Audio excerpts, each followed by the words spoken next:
he's a bowl coach, and he was the president of MAPS. And he would actually, when telemarketers would, call him up on the phone, he would actually, say, listen, is this the best that you can do? He goes, listen, if you can actually, talk me into it, I will consider possibly buying, but you're going to have to do better than that. And he would actually coach them while the telemarketers were on the phone. His wife would actually say, listen, stop playing with them. Mike Trelongo, he actually, I don't know if he's in yet or not.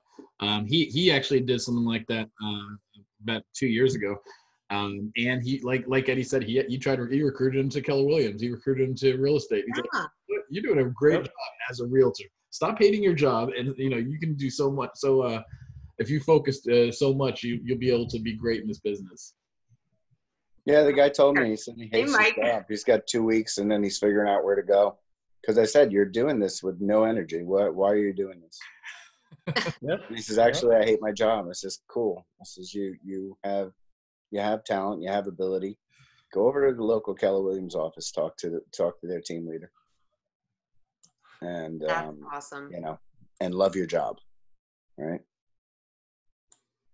And it is all scripts. So does anybody else have anything to share before we move forward? Okay, then. By the way, we are live and we are recording. Okay. So we are good to go. Great. So today is elemental session 9, contract to close. And let me just get on the presentation, move my pictures over. So today we're going to be talking about negotiate contracts, transaction management to closing, vendor management. And we spoke about this back in the session in Sparks, and vendor management, which is talking with mortgage companies, the relationship you're building with the title companies, insurance companies, and your ability to manage the relationship from contract moving forward. We're also going to speak about compliance and risk management. And that is your time, the people that you partner with your vendors, knowing your contract, and any kind of conflict and dispute and the conversations that you have possibly with your broker, and making sure that the contract moves forward. So here we go. So the first part is we're going to be talking about build, buyer, and seller timelines. So this is really important to be able to keep the contract moving forward. So here's a timeline on the screen, and let me just hang on one second.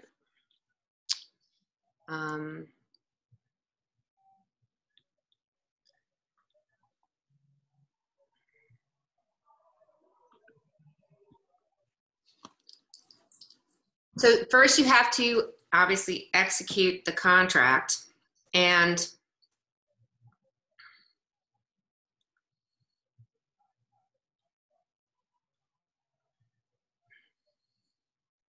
hang on one second, I just getting my other thing ready. So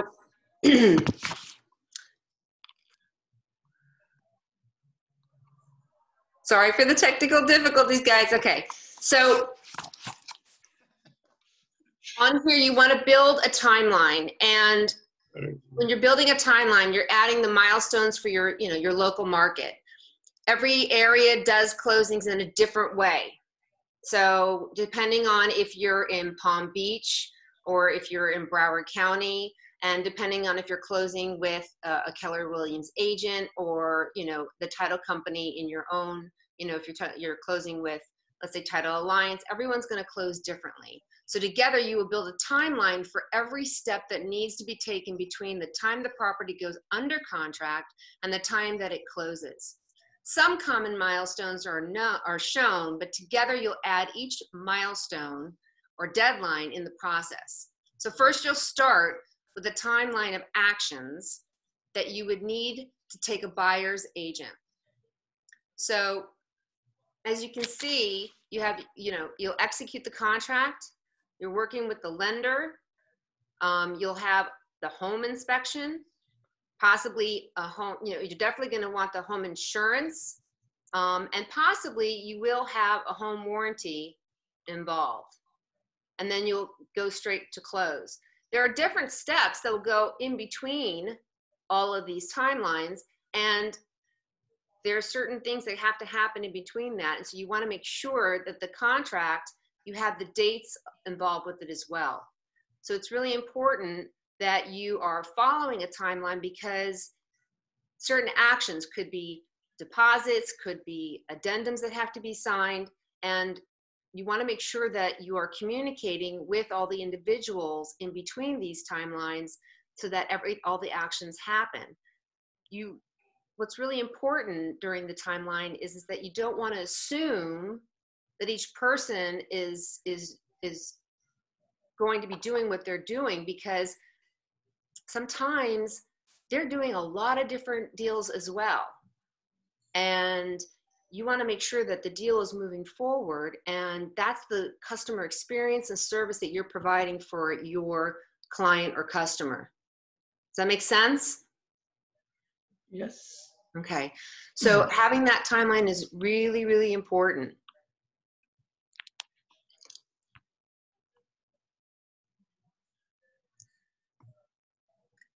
Okay. So then same thing with the seller side. You've accepted an offer, and the first thing that you're going to be going into is the inspection period. Now, the buyer is going to be scheduling the inspection period and working on the appraisal. So it's important that, when you have that milestones, you want to make sure that everything is scheduled, that you have all the dates set up, and in the inspection period, who do you think who wants to be there in the inspection period? The buyer. Yeah. The inspector, and I guess the broker. So if the buyer wants to be there in the inspection, do you think the buyer's agent should be there? Yeah. Of course. Yes. Yes. Absolutely.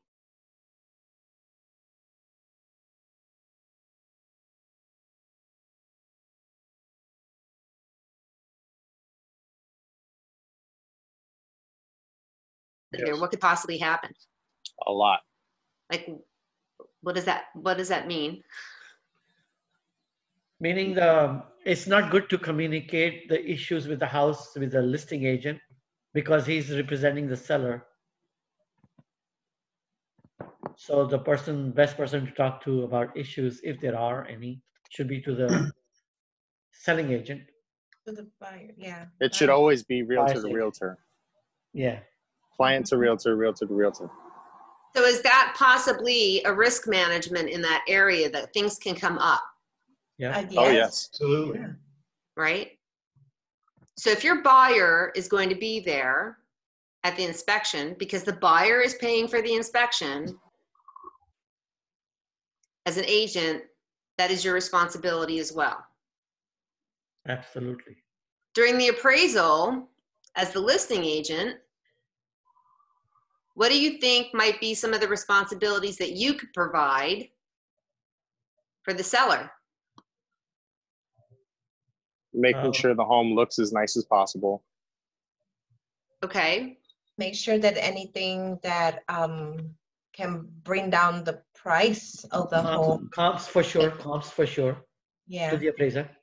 Okay, so are you aware that you are, now not every appraiser will accept them, and you are allowed to bring some of your comps, the comps that you used for the home, and show them to the appraisal and say, listen, I'm not sure, what comps you have, and here are some of the comps, because some homes are maybe difficult to appraise. There may be comps that, you're allowed to offer some of the comps that you have. so that you can get the best appraisal possible, right? This is your opportunity to be there. Some are, you know, really nice and they're chatty, and some are just, they do their job, they go in and they really don't want to have a conversation. Hey, So Victoria, yeah. are there rules that you can and cannot say to an appraiser? Are there things you cannot say? Well, as a seller, as a selling, As a listing agent, yes. as a listing agent. So what I typically do is I go there. Sorry, I go there and I'm giving him a property comparison, right?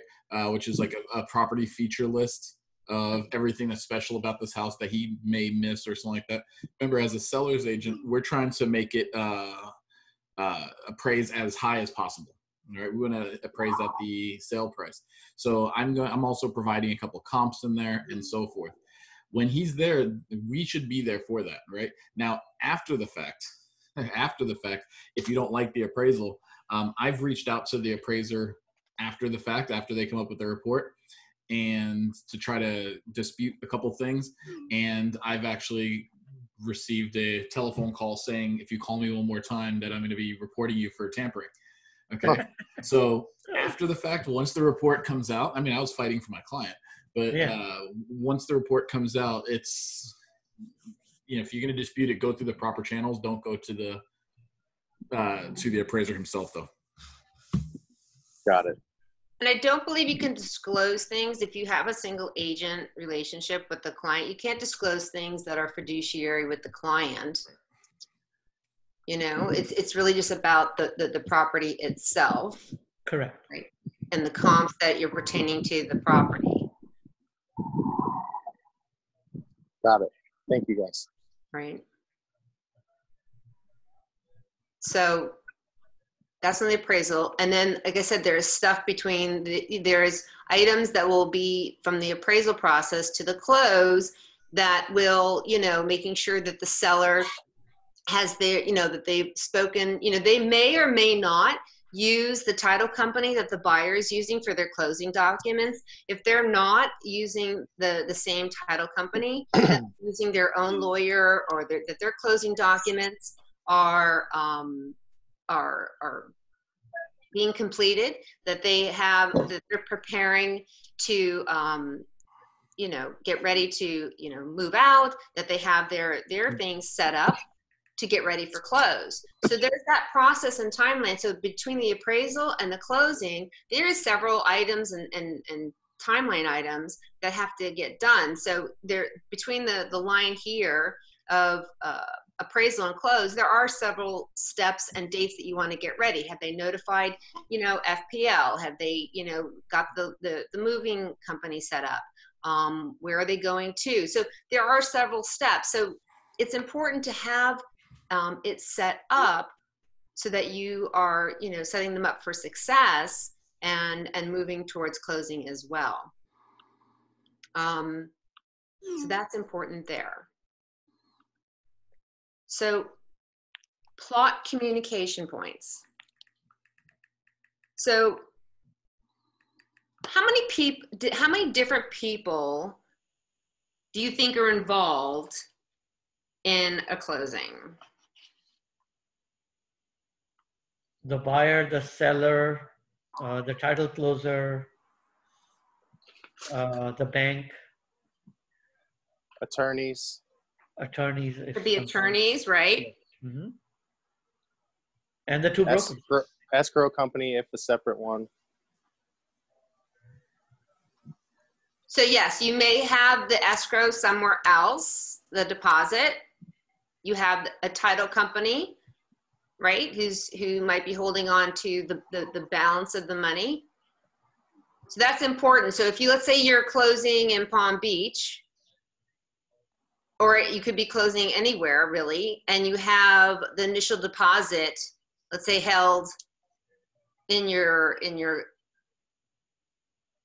at, let's say, Fort Lauderdale, you have to make sure that you've given yourself enough time to transfer that deposit to the title company, right? That's really important. Who else might be involved?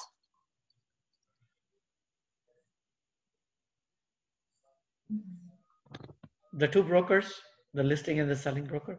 Mm-hmm. The buyer's parents. Buyer's parents. People might be gifting money, might be additional parties involved, right? Yep. The association. Yeah. If it's So this is also important. Great, John, that's a great point. So if you are buying a condo, you have to have the original approval letter stamped in red that they've been approved at closing to be able to close. So the association can make or break a deal. Between inspection, appraisal, and condo approval, those are key points that can break a deal. The Who else? association's property management company, right? Oh, Property yay. management company We love loves pushing it back to, we're waiting on the association. The association's like, we don't do anything. Everything goes through the property management. And then I reach out to the buyer's agent, the listing agent, and say, hey, can you please help? You're a homeowner there. Can you please help? Because that's happened so many times, and it's a mess. Right. Who else? Your transaction coordinator. Oh, wow. Yes. That's Both a huge sides. one. You may or may not have a transaction coordinator. If you do, that's going to be your lifeline. Absolutely, because they're the ones that are really helping you with your timeline. They stay on track the whole time.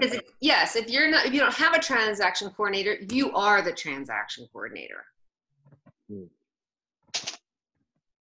And that's another key part of communicating that when you take a listing, when you're working with a buyer, that is your role too, right? So who else? There's some key people that support you as part of your team when you're going into closing.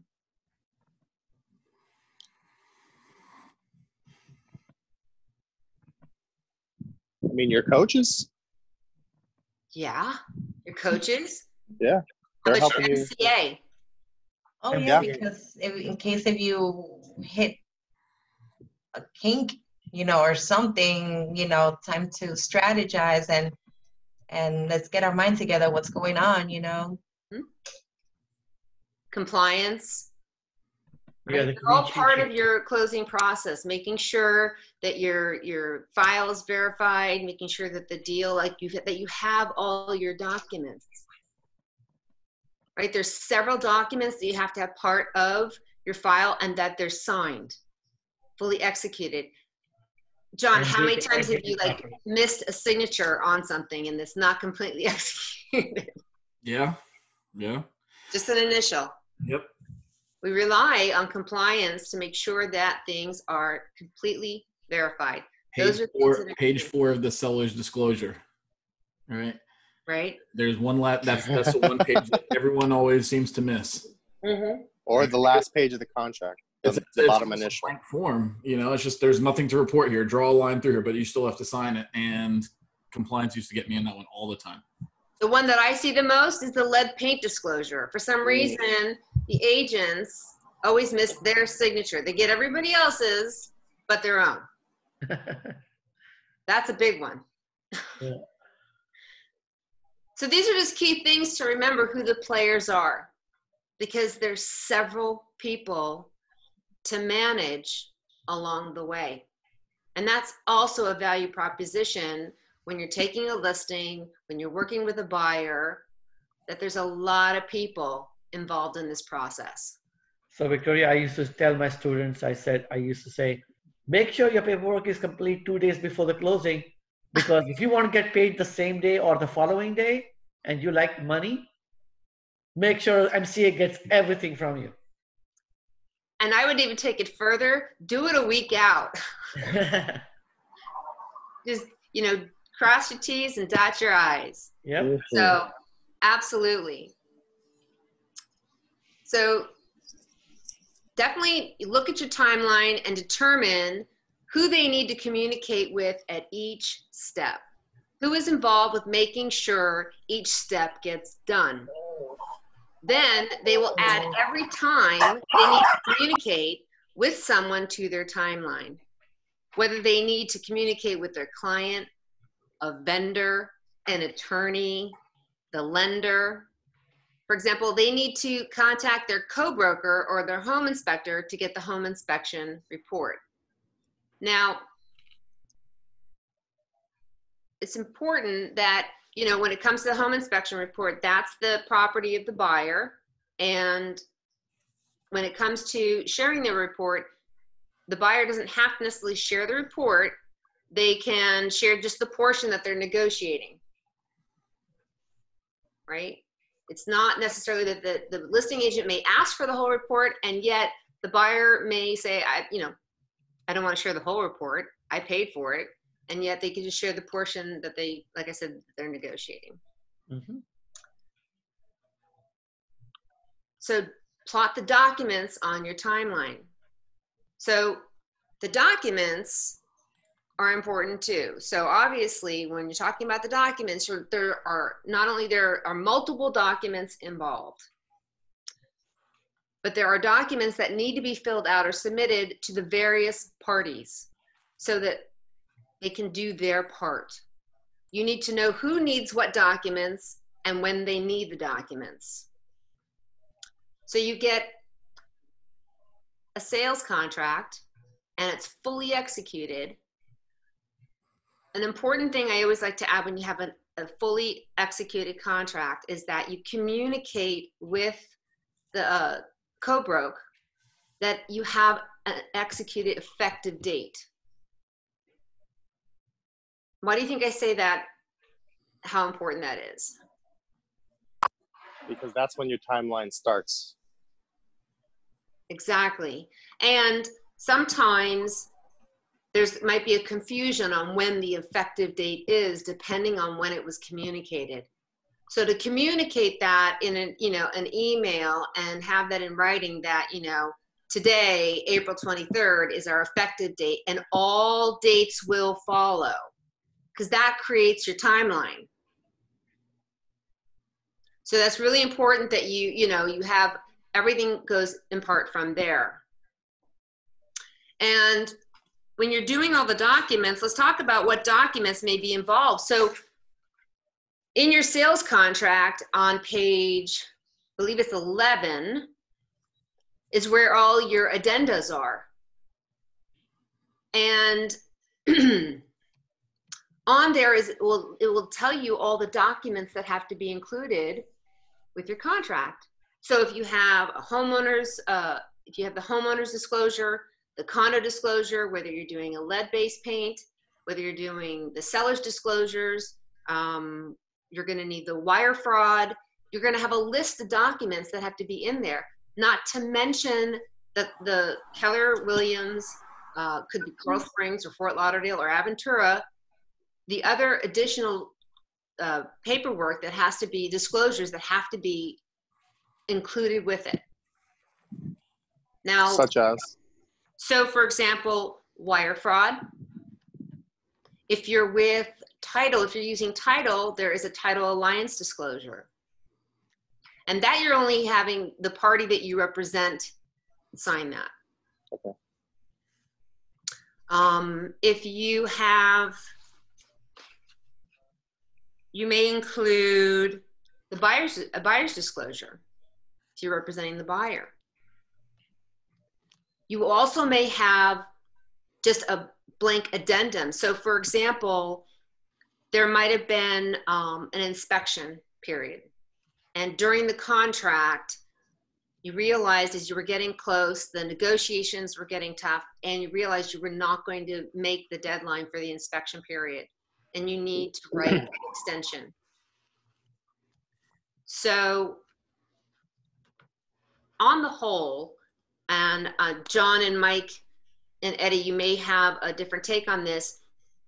Agents, from the broker's point of view, do not write addendums. And at the same time, from experience, and we've written a lot of, we've seen a lot of addendums go past. One line addendums agents have written. I'm sure they agree, because we've learned the language, because we've worked with our broker, and he's fed us the language on how, I call it the legalese of how to write the one lines. Buyer and seller agree to extend the inspection period to, and then we write the date. However, we've been guided by our broker, and he writes it down. On the whole, when addendums are written and there are several points and it starts to get complicated, it's really important that you get guidance from our broker or somebody who has a broker's license, or a lawyer writes it, because addendums supersede what's in the contract.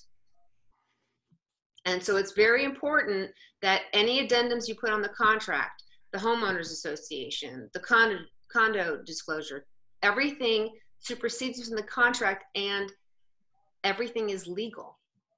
So it's really important that everything is done in a legal manner, because if anything goes wrong in the contract, it's going to be settled by lawyers. And if it's so not Victoria, mm-hmm. Victoria, I have a little bit of a different take on that. Okay. Yeah, so I guess in the initial part, I would sort of refer with our broker a little bit more often. But when things are pretty standard, this becomes part of the contract. And at the very end of whatever we write, all other parts of the contract, all other terms in the contract remain in full force, is a standard line. But yeah, I write addendums all the time. And sometimes I'll brainstorm, right, with John. I'll even brainstorm sometimes with my transaction coordinators, because they are licensed realtors as well. And they have written 1,000 addendums. So we do. And I guess in Florida, as opposed to other states where lawyers need to get involved, in Florida, we kind of bridge that gap, because we are empowered to write addendums. That being said, fresh out of the gate, just getting started, don't write your own addendums, right? So it'll be clear over time, and with exercise and with practice in doing this, what's a good addendum, what is possible for you. And I know Eddie probably has a different experience, because in New York, lawyers are always involved. 5 boroughs, lawyers. But here, we can bridge that gap and alleviate the need for a lawyer. Now, if somebody asks me, well, what do you think? You think I should talk to a lawyer? Absolutely. Right? Because they have that question. I'm not going to deter them. That makes sense. If they wanted that guidance, absolutely. But yeah, we write, and I think John will probably be on the same vein, maybe have something else to add, but we write addendums for sure. Yeah, and it is important to note, though, like one thing Victoria said is that the addendum does supersede the contract. Okay, so if there's a conflicting term in an addendum, it's resolved based on the addendum. Okay, that's if there's a conflicting item on there. One thing is a lot of times you want to. One of the mistakes I see when people are writing addendums is they try to either get too much legalese. Okay, that to win here unto things like no legalese. No legalese. Yeah. Yeah, and they try to get too legalese, or they get way too vague. Right? They'll get way too vague, and it leaves way too much open for interpretation or misinterpretation. The best way, if you're writing something, do it in layman's terms.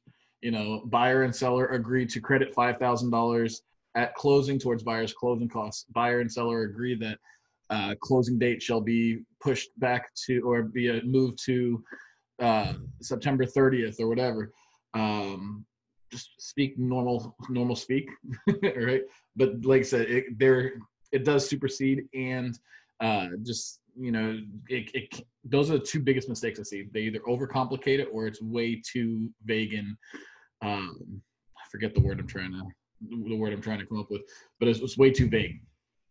I think for the most part, and to Mike's point, for sure, most of the time you will be writing the addendums because they're the same ones over and over and over again, and there's a lot of simplicity to them. They're not very complex. It's the same language, and it comes up.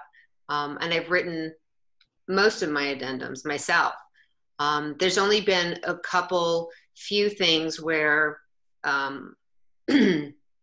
a seller has, leased back their own place. There was some technical terms and it got very complex, and the addendum turned out to be a page-long addendum, and that's when an attorney got involved. If somebody else lawyers up, then you want to advise your client maybe possibly to lawyer up, because if they got a lawyer, you might want your client to get a lawyer. It's circumstantial in terms of how you're advising them, and it's just a matter of that. We just want to remember that we're not attorneys. Yeah, I would just stay in your lane. Especially on those really complicated ones, like a pre-closing occupancy or a post-closing occupancy. Yeah. That you definitely want to get additional guidance on.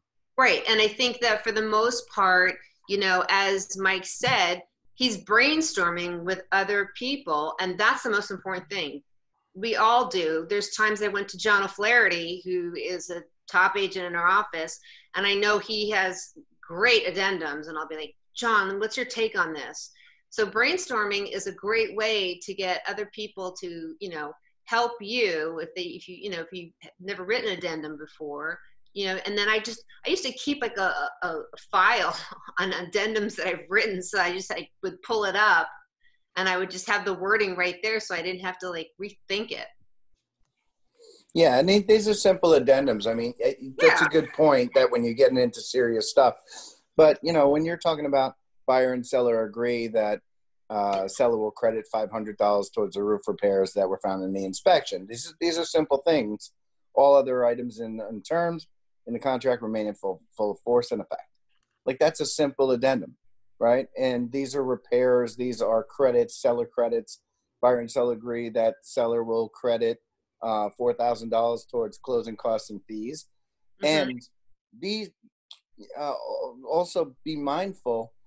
And when you talk to a transaction coordinator, you realize why you're being mindful and what you can say when you have a contract that requires a loan, and what you can say when it's a cash deal. When it's a cash deal, you can write anything you want in the addendum. Right.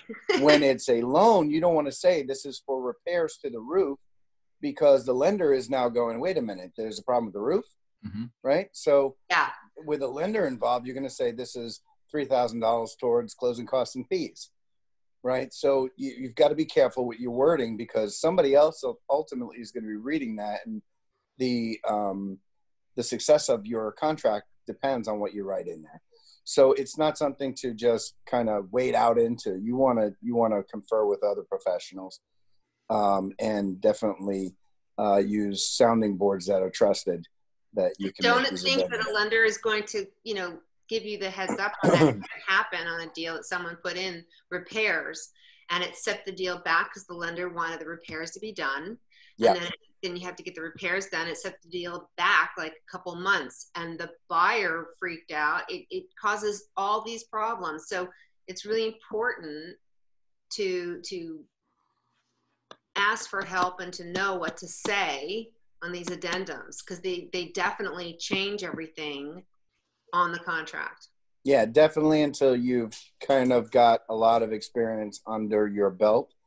Don't feel free to ad lib. This is not a part to get creative with. So time lost, money lost, all the blame is always the broker's. Mm-hmm. Yeah. So also, there are a lot of documents and tasks to complete and keep track of with each document. So let's say you have a condo and you have the condo disclosure on there. You also want to make sure there are tasks within each addendum.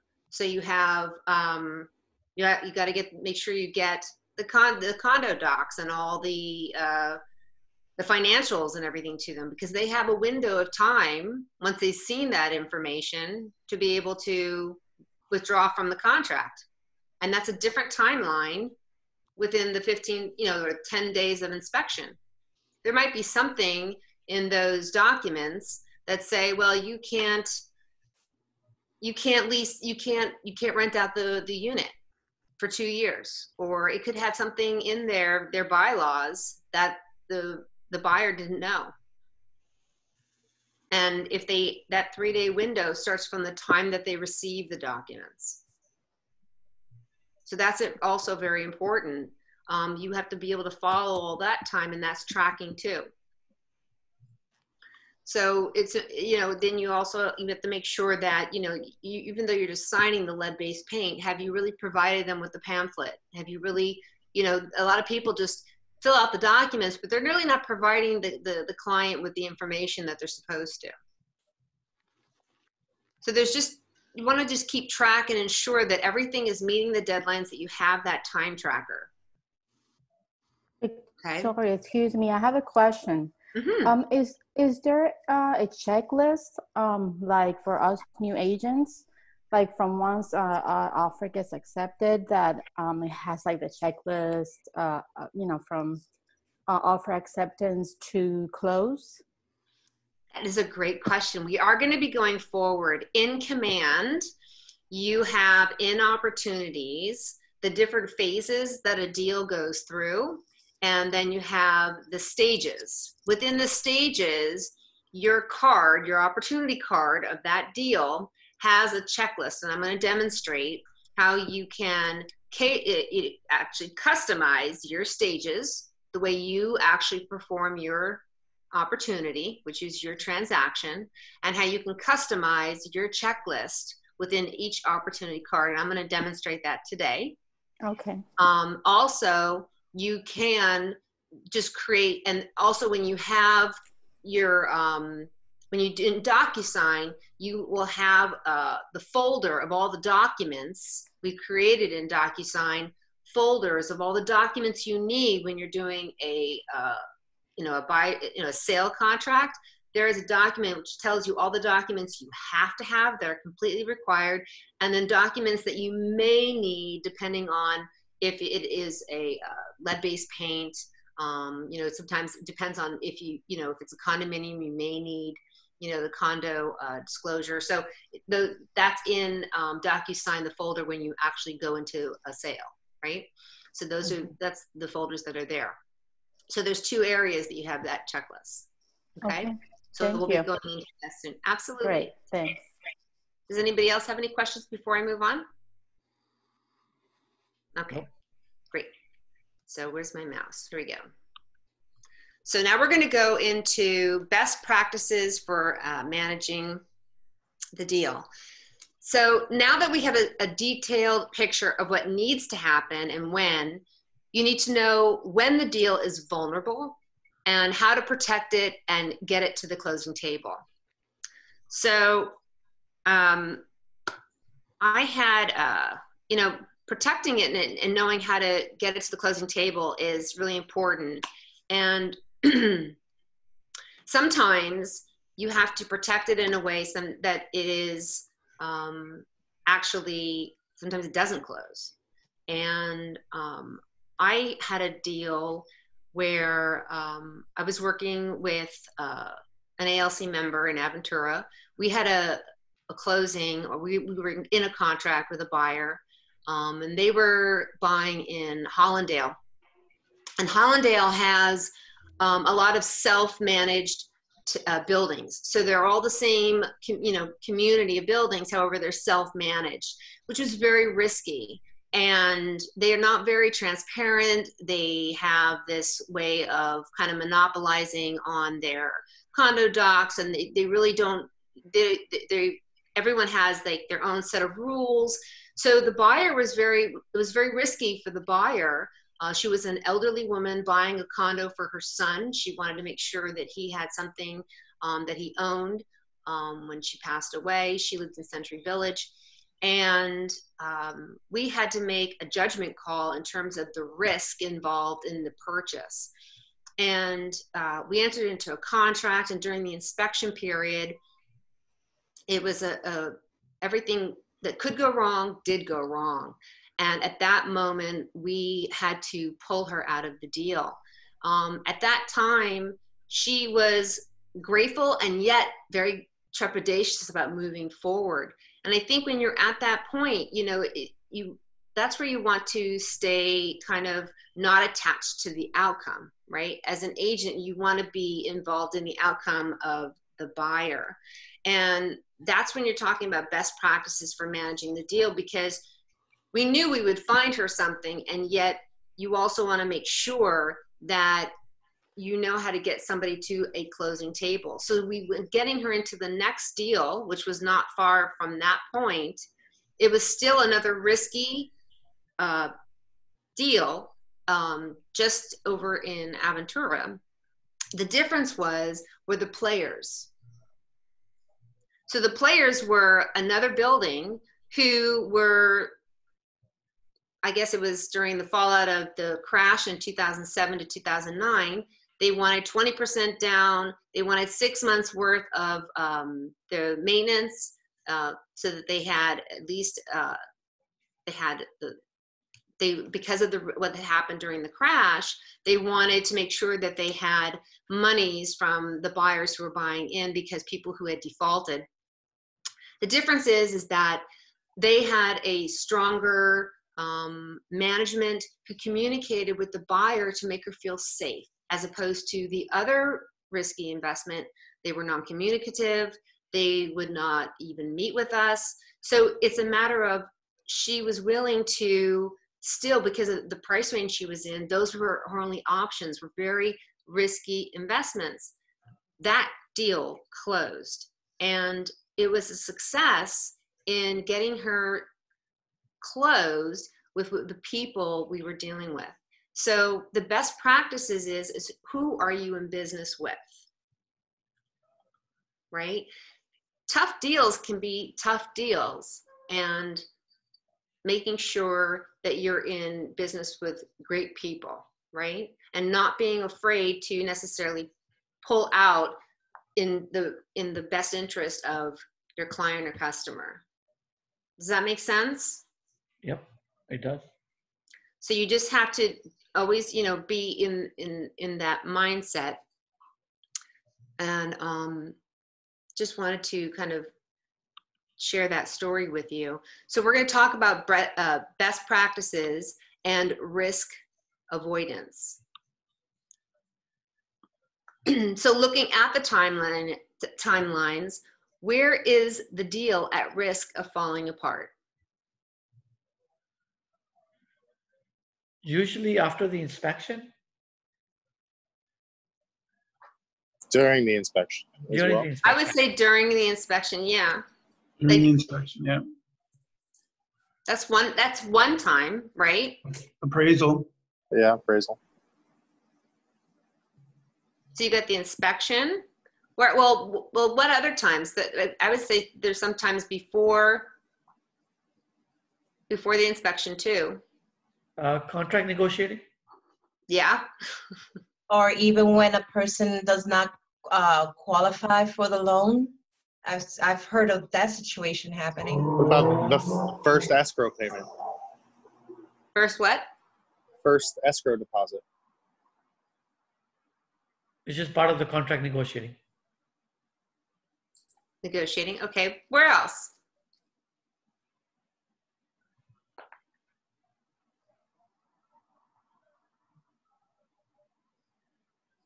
The approval letter. Coronavirus.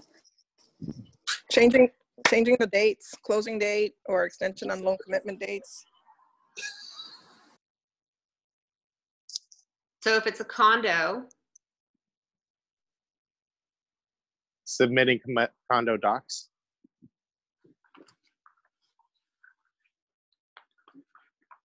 submitting condo docs?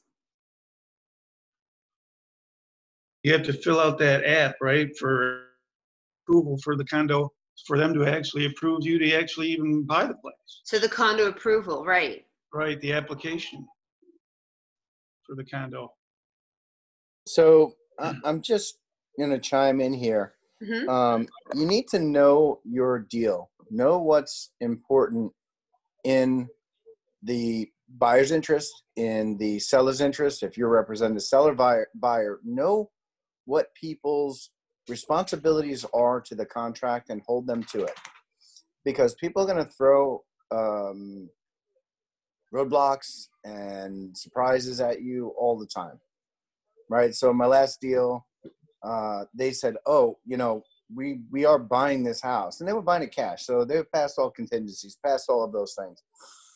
I had the seller, and the buyer came to me and said, oh, well, we got in touch with the association because they are buying the property cash, but they're going to have the daughter and son-in-law living there, and they want to put together a lease for their daughter and son-in-law. I'm like, cool. You know, have good luck with that. Oh, but we talked to the homeowners association, and they tell me that it can take, you know, 2 weeks to 30 days. I'm like, we don't have 2 weeks to 30 days. We're closing in 10 days. Oh, well, they said that if your current owner signs this lease, then, you know, it'll be approved by the time they move in. I said, okay, so here's the thing. I'm not going to have my seller sign a lease that they're now involved with your buyer's family. That's not going to happen. There's nothing in our contract that says I need to do that. And you've got $30,000 in escrow. And so you need to inform your buyer that this was not part of the contract. And they have 30,000 reasons why they need to let this go and revisit it after we close. So at some point, you just need to take control and explain to people that they have responsibility, they have money on the line, and you need to take control of it because contractually they are responsible for certain things and you need to hold them to it. Because if you let little things go, it can turn into this complete mess, and now you're not going to closing. Hold them to the contract. That's what they agreed to. That's what they're going to perform on. That's it. Yep, that contract has to be so binding in both ways and doable to start with that after that, nothing is going to fall apart. Yeah, and even with a buyer who, you know, when they start asking you questions, well, I can get out during the inspection period. You really want their mindset to be the inspection period. You want their both feet in. Yeah. You don't want them to. I mean, yes, there are times during every contingency period where they have, you know, it's set up to protect them so that they have that option, and yet it's really just. You want them to think of it's renegotiating time and there is some protection. However, we want both their feet in. We want them to be moving forward in the contract. Yep. If the buyer gives you a feeling that he wants to get out before the inspection time, I don't even want to work with that buyer. He's looking to race out before it even starts. So the whole thing about understanding also the risk of the deal falling apart is also to be in the mindset of where are the solutions? Because you want to be that problem solver. You want to be in the mindset, because it's instinctive for some people to also just go like with they're thinking of all the problems and how can you be part of the solution.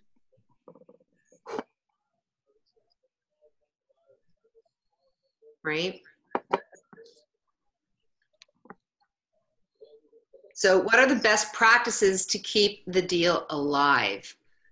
So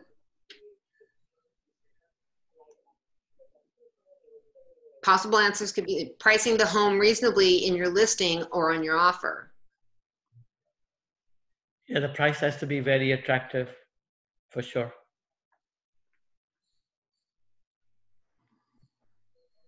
What about your relationship with your co-broker?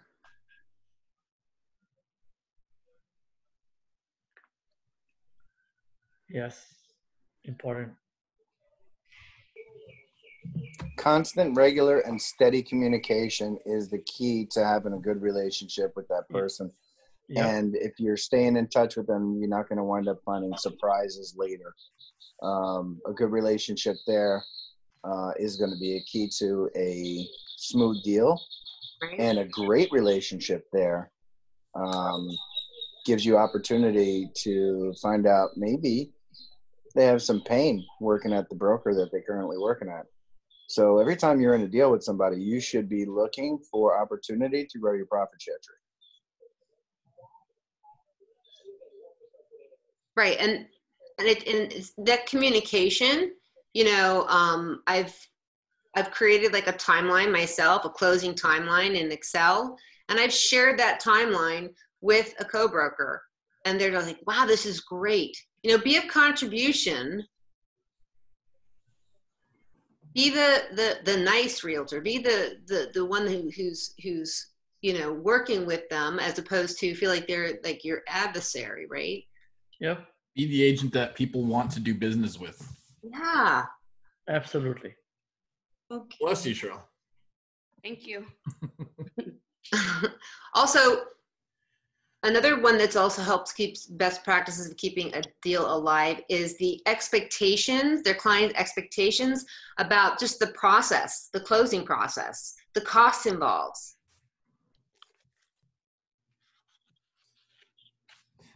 There is something that I like to do, and this is a conversation I like to have with a lot of my sellers during when I'm taking the listing. And there's a whole chapter on it in Shift about bulletproofing the transaction. Okay. But there are things that you can do well in advance to really bulletproof the transaction and make sure that it closes. One of them, you know, and this is if you're representing the seller, let's say. One of the things I tell my sellers is I want all buyers that come in with a pre-approval letter from Quicken, Chase, ABC, Mortgage, I want them to all get a pre-approval through Supreme Lending. Why? Because I trust Supreme Lending, and I just know that they're going to be there as a backup. You're not obligated to use them, but I want a pre-approval letter through them. And sometimes I'll have we'll actually write that into the listing agreement that seller instructs broker to make sure that all buyers are pre-approved through Supreme. Another thing you can do to bulletproof the transaction is get the other party. If the other party is selecting title, all right, get the other party to select Title Alliance. All right, because I've seen a lot of title companies don't do anything until the 5 days before closing, and then all of a sudden it's a mad rush, mad sprint to the finish line. Meanwhile, you know, they haven't heard anything back from the association or the lien search or anything yet. I tell my sellers, you know, let's do a pre-listing inspection so we could find all the surprises around the house. All right, we could fix those things now rather than get beat up on an inspection later on. I might say to the buyer, to the seller, let's go ahead and include a home warranty, a transferable home warranty to the next party. That way they're okay. I know Cinch Home Warranty has a listing warranty where when you go under contract, the warranty starts from when you first go under contract. I'm not under contract.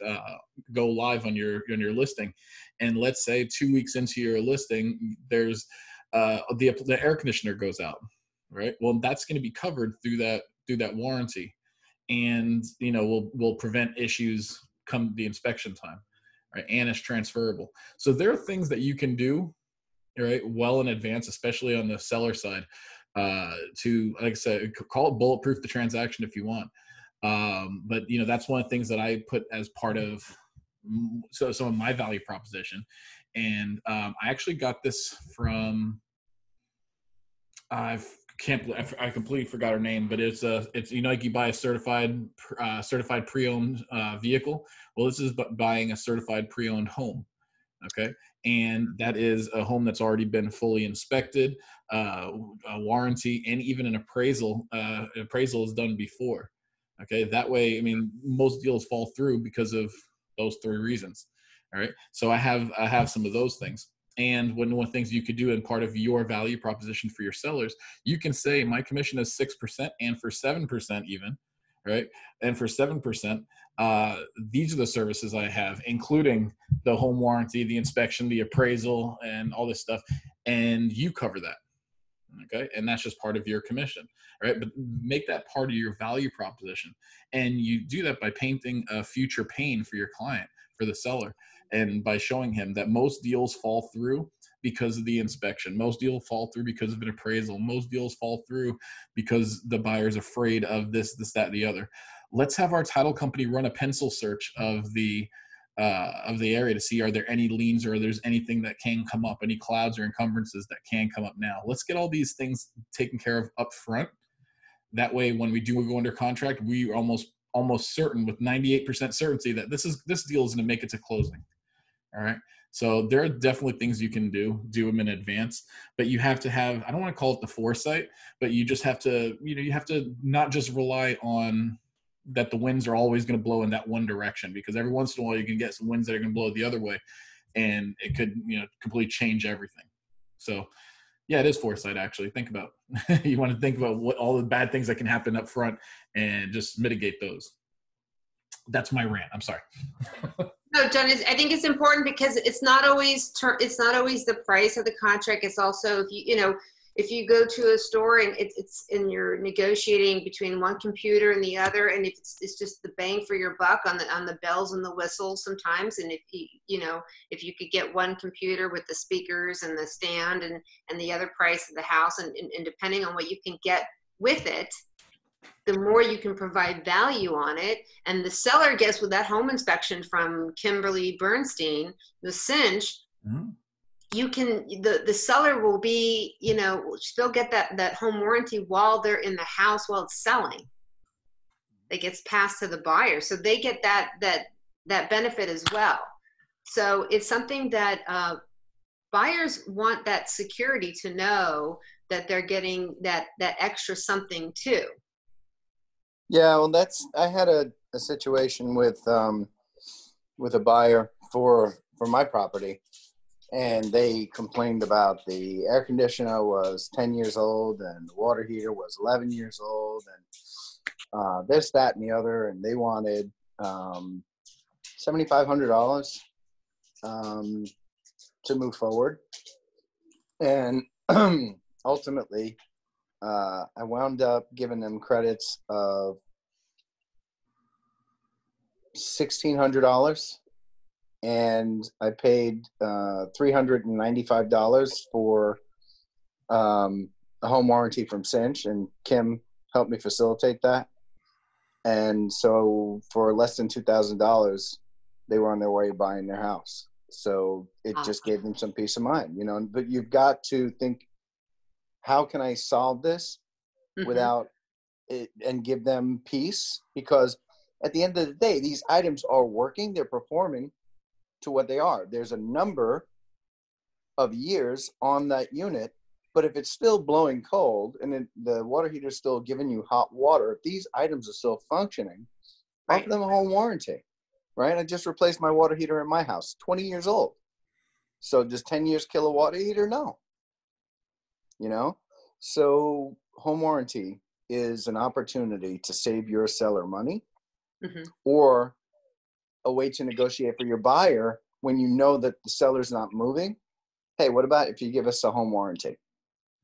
And this is a $500, $400, $500 proposition that solves a $7,000 problem. So you have opportunity there.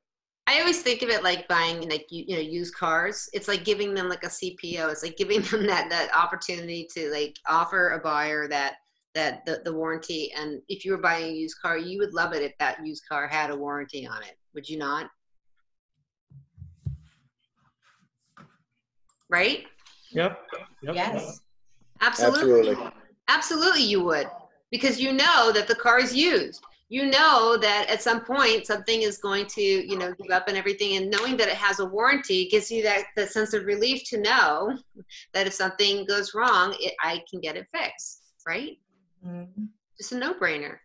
So absolutely. So what tasks have deadlines, and what are those deadlines? So we kind of touched upon that, and every region have different tasks and deadlines, but just a couple throw out a couple of things that we talked about that have tasks that have deadlines.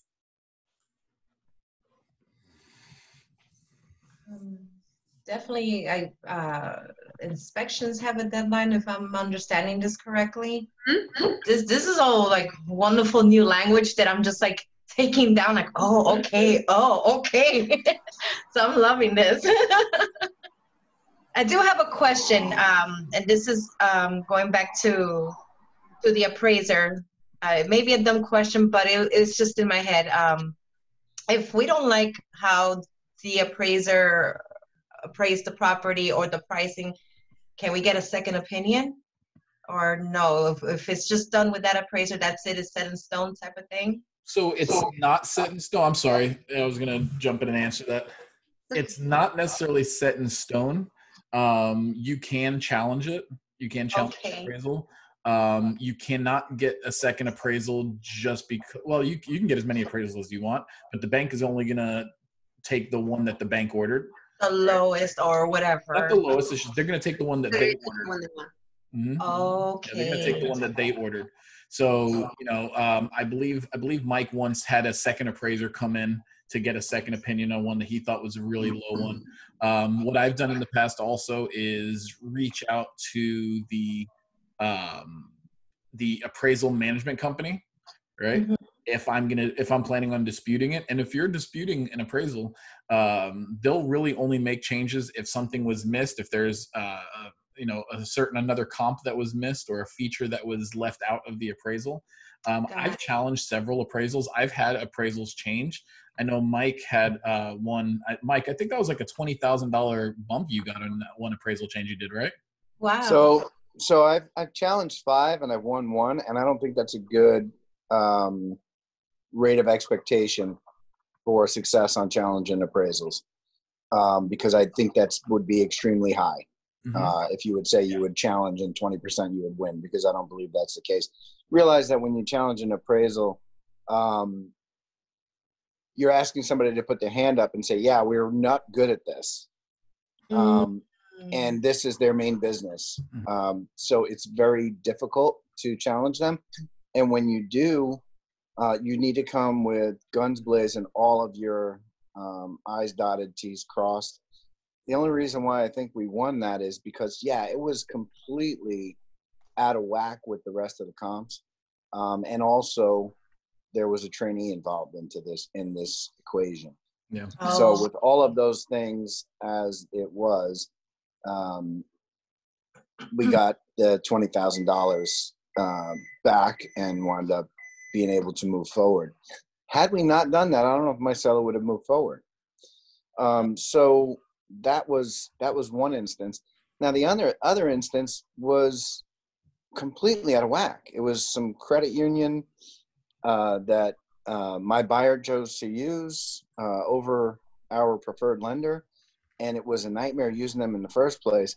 But then an appraisal comes back when there's 4 relevant recent comps that were smaller in size and square footage in the home, were smaller in lot size, with no pool and spa, and there was a $20,000 difference, but 4 clearly represented what the home should sell for at $345. This other home that was the subject, we were going to make a purchase at $365, larger home, larger square footage on the lot size, and with a pool and spa. That to me tells me, $20,000 more makes sense. However, the comps that came back were relevant to those other 4 closings, not same property. They weren't that was ultimately going to be a deal killer, but because the seller owned that home for, 30 some odd years and was collecting rent and paid it off cash, they had profit upon profit upon profit. When I sent the cancellation, they said, you know what, let's just go ahead and do it. And they sold my client the house. However, the trouble there is I told my client that the house was a good value at $365. And during this process, my client starts to question whether or not I'm correct in helping them to buy a home at $365 that now is, appraisers are saying at $345. So they lost faith in me feeling like I, was not correct in helping them to buy the home at 365, even though the property was on the market for 385, and we took a good chunk of change off. So at the end of the day, an appraiser can also mess with your value. So you want to make sure that if you got the seller in, you show up to every appraisal and you bring the comps of how you arrived at that property's price. Okay. Make sure you bring them the comps, evidence of how you arrived at your price, so that, listen, I've had it where the appraiser goes, cool, I'm going out of town, so this is really helpful. And they took my stuff. Now, other times they'll say, yeah, that's cool. No, yeah, I don't need that. Thank you. But always bring your comps. Okay. Okay. Thank you. So your co-broker relationship, it's important that you have a great relationship with your co-broker relationship, because as we spoke before, that communication, it can make or break the deal in terms of moving it forward, the communication that you have in terms of the negotiation, the risk of the deal, and how you can be able to communicate effectively for your client and your customer. Also, to wow your clients, being able to get repeat business and referrals, use your KW app, create a vendor and utility list. That's going to be huge, because that way you can, when you have that list already, you can send that out to your clients and your customers and be able to already get them moving towards, who their inspectors are, giving them choices to be able to communicate and effectively move them forward towards the inspectors, the choice of their moving company, anybody else that can assist them during the process of buying and selling. And then begin your planning, your plans for a closing gift, so that you're not rushing at the end, to get them something, and what that closing gift will look like, to possibly be able to follow up with them and, have that golden opportunity to get repeat business. A private chef dinner by me. Right, there you go. So that's important too. So now we're going to speak about command transaction management. And this is where we're going to actually talk about customize your checklist under opportunities. And I'm going to share my screen right now with you here. And we're going to go onto the command dashboard, if I can get this off. Here we go. So on the command dashboard, and let me just get my screen so I know which part I'm showing you here. We're going to talk about opportunities under contract. So under contract, and it really doesn't matter which one we'll do listings. So when you're on opportunities is the handshake right here on the left. Can everybody see? Yes. Yeah, I just need I don't have everybody's faces on. I just need you guys to at least put your audio on so I can hear a yes. Yes. Okay, great. Yes. So on your left-hand side in command, there is a handshake icon. It says opportunities. When you click on opportunities, you will have your main page, and you will have listings, buyers, and leases. In there are different phases at the top. We're going to go to under contract. And when you're under contract, you have your different phases on top, which is cultivate, appointments, active, under contract, and closed. Below it are the stages: escrow, inspection, appraisal. Now the phases on top, cultivate, appointment, and active, you can't change those. But the stages, you can. The stages are something that everybody may have different stages. And the way you can create, we're first going to talk about creating a checklist. So if you notice in the cards, these are the cards right here. If you've ever done Trello, Trello allows you to work on these cards. Now you'll see on the card, there's these 6 little dots to the right. You click on it and you can actually move the card. See how I moved it? So you can move the card from the different stages. Well, these checklists are right here. So you have the name of the actual listing. Mm-hmm. You have the owner, the address, if there is the owner here, and then with the actual prices. But the checklists are here. So you can click on the checklist and you can see what the checklists are. Submit escrow money to title company, request list, request letter of escrow deposit. And the way that you would add another checklist is by just clicking the add item, and you would type in email buyer's agent, let's say escrow letter, and hit save. And then over here, you can set a due date. So we can set a due date of the 25th. And there it is. Once it's done, you would just hit check, okay? And then when you click out, you now have 3 items. Once they're done, it won't be 0 of 3, it would be 1 of 3. So you know you have your checklist done, okay? Mm-hmm. So those are your checklists. Now it's important that this is what's happening in the escrow. When you move your card to the next stage, you would create different checklists, right? Because the checklist would change, because you're not going to have the same checklist for escrow as you would for inspections, okay? So that's creating checklists. Now, changing the stages is up here. This is edit stages, and these are the stages that are under contract. Now, the stages you have here is escrow, inspection, but what I'm going to show you is under opportunities. We're going to go back to listings,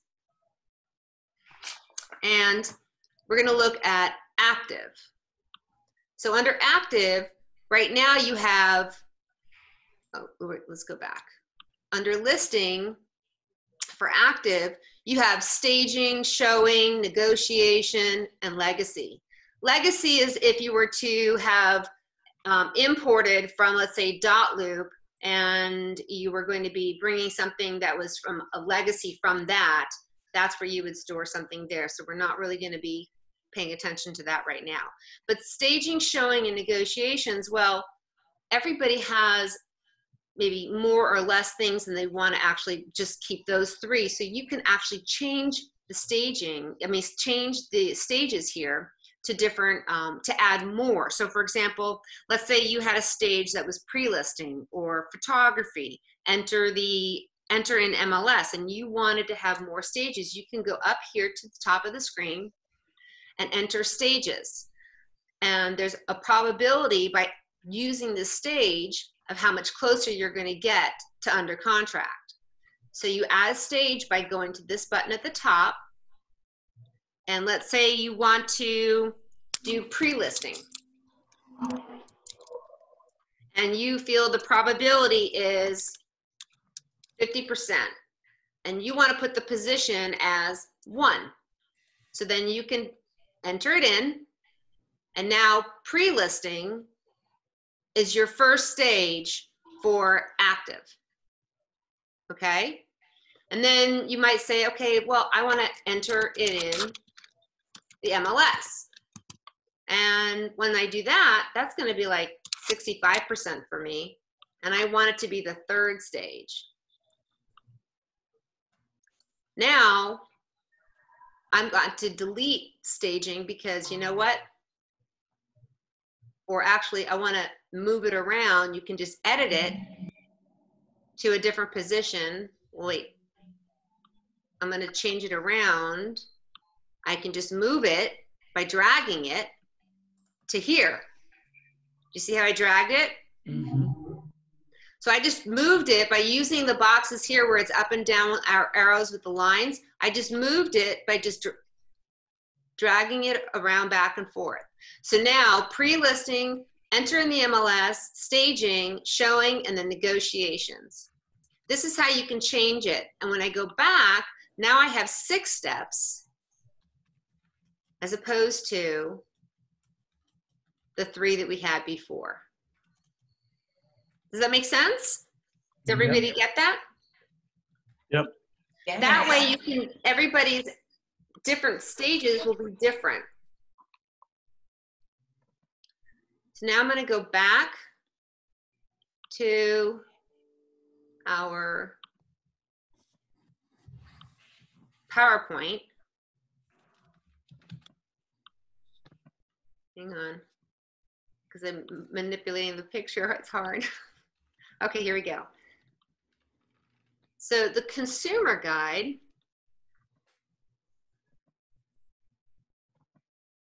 is here. So on the consumer guide, you're able to, in command, you have the consumer guide located right here at the bottom of the apps on the left. There is an icon called consumer. And you can also edit the consumer guide. So you'll click on the consumer guide on the left, and at the top it says landing pages, agents, site pages, and then guide builder. So you'll click on guide builder, and the consumers can see, you get to see what the consumer is seeing when you're using the KW app. And you can reorder the steps and rewrite the text. They can even customize the image. So here's the buyer's guide, and here's the seller's guide. In the buyer's guide, there's 9 steps, and in the seller's guide, there's 5 steps. So we can go on to the buyer's guide, and here you can see what they're actually seeing. Start your search, get pre-approved, tour homes, make an offer, execute contract, home inspection, home insurance, home warranty, all the way to close. Now here's where you can add a step. Okay? These 6 dots allows you, again, to move the steps around. So this is your opportunity to be able to make the guide to your liking, depending on if you want to add a step or rearrange the steps around for the buyer's guide back. This allows you to personalize it. And the same thing with the seller's guide, okay? And allows you to add a step too, where you can actually add your picture in if you were to add your stuff in there as well. So I know we're getting close to the time. This is the aha moment, if anyone has any ahas. I know, John, you have to step off. Yeah, well, yeah, well, I am actually gonna have to leave in about a minute or two. Okay. However, tomorrow is the official last class of Spark and Elementals. Okay, I know I see some sighs and some, oh my gosh, what am I gonna do with my mornings? No. John and Mike and Victoria Lead have been part of generate. my life for the last month. Every morning, what are we gonna do? Tomorrow is going to be, your homework for tonight really is think about everything that we've gone over for the last couple of weeks, and think about what questions do you have still, what areas of anything that we spoke about, whether it's command, whether it is negotiating, whether it's listing contracts, whether it's setting up your 411, and I'm still waiting for some of your 411s. All right. But if it's, think about whatever questions that you have, and tomorrow will be your chance to really tell us, this is kind of like your class. What do you want to hear? Right. We'll be able to go over a little bit more of some of the stuff that we kind of cut short. I know, I'd like to see Rob tomorrow maybe go over command a little bit more, spend a little bit more time in command. But really, just come up with some questions or things that you guys want to know or things that you still want to follow up on, and we'll, really pick it up from there. All right. But yeah, no, Victoria, thank you so much. You did a great job. And I know contract to close is there's a lot going on. There's a lot to go over. A lot. No. A lot. No. Thank you so much, everybody. It was great being on here today. Appreciate all your contribution. Thank Great you. class, Victoria. Thank you, Victoria. Fantastic class. Thank you so much. Thank you so much, I learned Victoria. command better from you than Thank you, James. Victoria. It's very fast. So guys. Thank you. Good class. Thank you. So we'll see everyone tomorrow at same bat time, same bat channel. Same bad place. Okay. Yeah. Take care. Bye. Take care, everybody. Have a great day. You too. Thank you. Thank you.